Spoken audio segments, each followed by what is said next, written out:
కుకట్పల్లి డివిజన్లోని BRS party కార్యకర్తల ఆత్మీయ సమావేశం ఏర్పాటు చేశారు. MLA Madhavan Krishnarao, MLC Subhash Reddy, BRS parliament అభ్యర్థి రాగిడి లక్ష్మారెడ్డి హాజరయ్యారు. ఈ సందర్భంగా వారు మాట్లాడుతూ కాంగ్రెస్ ప్రభుత్వం ఏర్పడిన 4 నెలల్లో ఎక్కడ గొంగడి అక్కడే ఉందని, ఏ పథకాన్ని కూడా అమలు చేయకుండా అసత్య ప్రచారాలు చేయడం తప్ప అభివృద్ధి లేదన్నారు. ఇలాంటి పార్టీలకు బుద్ధి చెప్పాలంటే టీఆర్ఎస్ పార్టీ అభ్యర్థి రాగిడి లక్ష్మారెడ్డిని గెలిపించాలని కోరారు.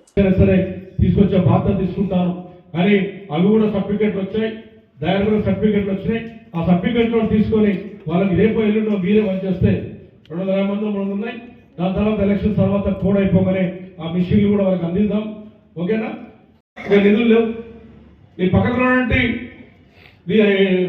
ప్రశాంతరీ కమిటాల దగ్గర ఉన్నటువంటి గెలిపించుకోవాలి అంటే తెలంగాణ రాష్ట్రంలో ఉంటుంది. రాష్ట్రంలో ఉన్నటువంటి పార్టీ తెలంగాణ పార్టీ అంటే ఎవరినంటాం మనం? కాంగ్రెస్ పార్టీ అంటే కాంగ్రెస్ పార్టీ అంటారు, బీజేపీకి సంబంధించిన బీజేపీ పార్టీ అంటారు.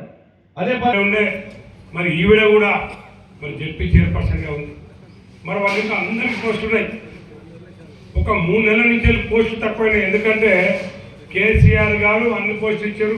హైదరాబాద్ డెవలప్మెంట్ చూసి ప్రజలందరూ కూడా ఆశీర్వదిస్తున్నారు. రాబోయే రోజులలో పార్లమెంట్ ఎలక్షన్లలో మరి నన్ను అత్యధిక మెజార్టీతో గెలిపిస్తారు.